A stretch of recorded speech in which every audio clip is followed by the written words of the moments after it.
Welcome back to Focal Point AFR Talk. Number to call if you want to join the conversation, 888-589-8840. Talk about whatever is on your mind. 888-589-8840 is the number to call. And we talked in the first part of the program today about the latest theory from Darwinians for the origin of life. And what makes it very clear is they don't have a clue. They don't have clue one where life came from. In fact, NBC links a piece at the bottom of the article on this latest theory about deep sea ocean vents and the invention of some kind of little battery or motor. They link to an article on the 7 different theories for the origin of life. In other words, they can't even come to an agreement about what the best theory is for the origin of life. So I went and kind of scanned through that article, 7 different theories, 7 theories on the origin of life. They've got things like primordial soup in there, electric sparks, community clay, deep sea vents, which we talked about a little bit, ocean ice, and extraterrestrials. And this thing about extraterrestrials, that is the bizarre part about this, is some of the smartest people in the world believe that life on Earth came from aliens, from outer space. I arf you not. I kid you not. The guy that discovered the double helix in DNA, Sir Francis Crick, one of the brightest minds, the greatest scientists of the 20th century, that was one of the premier discoveries of all of science in the 20th century, perhaps even along with the breaking of the atom, the atomic, the Manhattan Project and discovering the secrets of the atom. This is probably the second, maybe only to that, or maybe this is even more important than that. This is one of the great scientific discoveries of the 20th century. This guy's obviously bright, obviously brilliant, but he is so closed in his brain to the possibility that there could be a God and that God may be responsible for life on Earth that he believes that life was brought to Earth by aliens on a spaceship. I'm not kidding you. That's what he actually believes. I call this the sperm in a spaceship theory, but that's what he believed, that aliens from another planet somewhere in outer space sent a rocket ship to Earth containing the spores that seeded life on Earth. And then Richard Dawkins, you're familiar with Richard Dawkins. He's the world's leading atheist. Is he? No, that's Christopher Hitchens is the atheist that's now deceased. Richard Dawkins is still out there being an atheist, and he thinks he's one of the smartest guys in the world, and he calls us infantile. He believes that our brains have not evolved much past the Neanderthal stage, and he's also a supporter of this Area 51 theory. He believes in it just like Sir Francis Crick does. In fact, he told Ben Stein that at the end of the movie Expelled. If you haven't seen that, go get that. The movie Expelled, a documentary by Ben Stein on how the theory of intelligent design, that life reflects both design and intelligence, that if you just look at life as we see it, it betrays the presence of an intelligent designer, how that theory has been banished from one campus after another. You can't teach it on a college campus without getting blacklisted, without getting blackballed. So here's Richard Dawkins, smartest guy in the world, believes in evolution, doesn't believe God's responsible for life. So Ben Stein asks him at the end of the movie, well, where did life come from? And Richard Dawkins says from outer space, on a spaceship. E.T.'s the one that brought life to Earth. So you just see how bizarre, and these are supposed to be the smartest people in the room, how bizarre they get, how twisted their thinking gets when they deny the reality of God. You know, and things have gotten more complex rather than less. Michael Behe wrote a book in 1996 called Darwin's Black Box.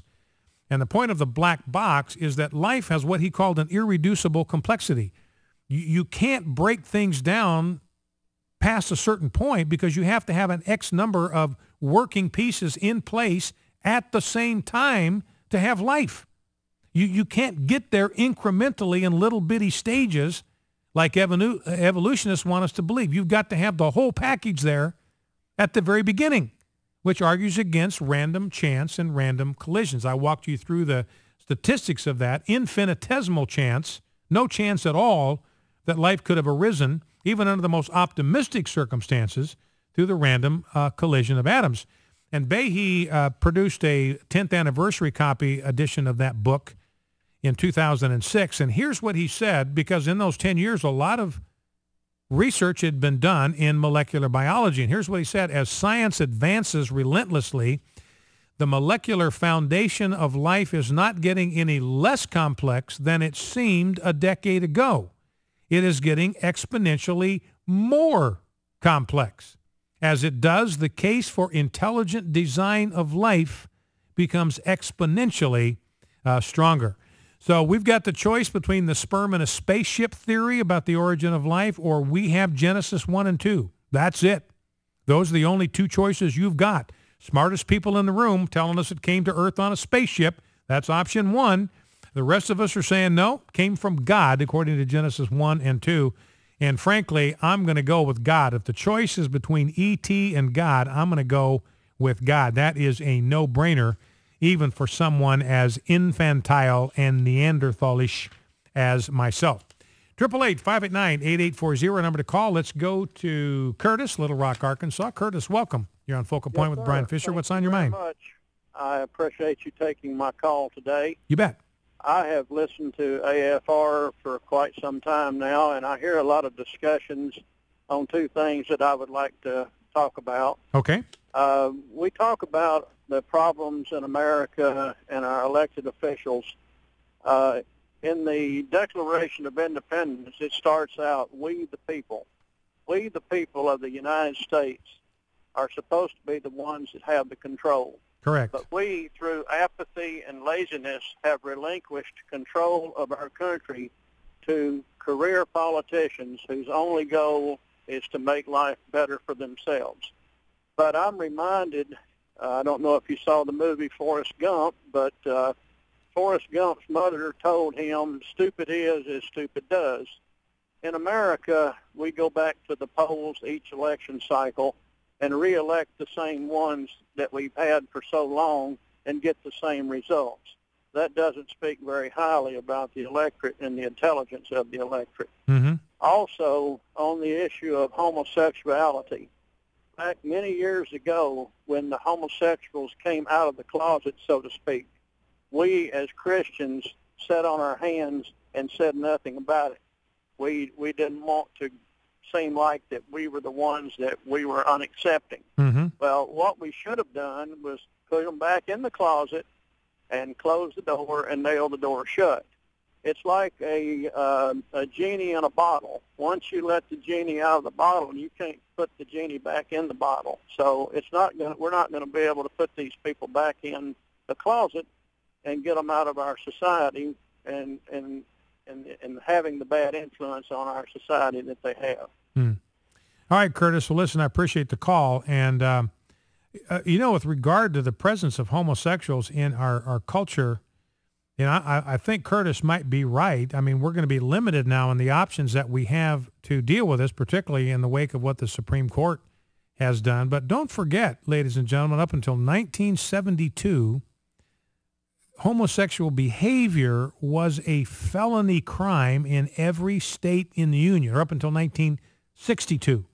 Illinois was the first state since the founding of the Republic to remove criminal sanctions for homosexual behavior. It was a crime in all 50 states till 1962. It was still a crime in 49 states until 1972. And according to Antonin Scalia, when he issued his minority dissenting opinion in Lawrence v. Texas, it was still a crime in 24 states in 2003. But the Supreme Court said you can't enforce any of these laws, so eventually vitiated. And you know what our caller was talking about is we the people. We the people, through our elected representatives, said, look, this is not behavior we want society to sanction, to condone, to promote. In fact, we want sanctions against this kind of behavior because it is socially destructive to the moral fabric of our culture. And the Supreme Court said, no, it's not we the people anymore. It's we, the judges, and that's created the issue that we're dealing with today. And, talk about the passivity. We're still waiting for Louis Giglio to declare himself. We're still waiting for Louis Giglio to tell us whether he agrees with that sermon that he preached 15 to 20 years ago or not. One last call before the hour's up. Let's go to Stephanie in Port Byron, Illinois. Stephanie, you're on Focal Point with Brian Fisher. What's on your mind? Yes, sir, Brian. I sure appreciate speaking to you personally. You bet. About something that has bothered me about the hollow point bullet orders. Yeah. Priorly, maybe a month, correct me if I'm wrong, maybe 6 weeks ago, you had reported about Homeland Security, 450 million hollow point bullets ordered, National Oceanic about 74,000, and even the Social Security Administration of 174,000. Yeah. Most recently, about I believe it was a few days, sir, you had indicated that they ramped up Homeland Security to over 1 billion hollow point bullets. 1.4 billion rounds now they have. Yeah, and I'm really concerned and wondering, sir, is there a way to get that message out to the general public as to these particular things that are being done by this administration? Well, I think we need to continue to get the truth out there, Stephanie. We need to continue to tell people, about this. And here's the truth. I was talking, with Rob Gardner, who knows about guns, is kind of on our team here. And, and I know this to be the case from the research I've done. Hollow point bullets are illegal in warfare. We can't use those. Our military cannot use those. It's against the Geneva Conventions to use hollow points. So the only possible use for 1.4 billion rounds of hollow point ammo is if they are acquiring that ammunition to use against us. There's no legal place outside the borders of the United States where they could even use that ammunition. 1.4 billion rounds, and the only possible targets for that ammunition is you and me. Well, listen, I appreciate the call, Stephanie, and let's just keep letting people know. I mean, they'll think it's bizarre. They'll think it's you're making that stuff up, but it is the honest truth. Homeland Security, 1.4 billion rounds of hollow point ammo. Focal Point AFR Talk back after the news.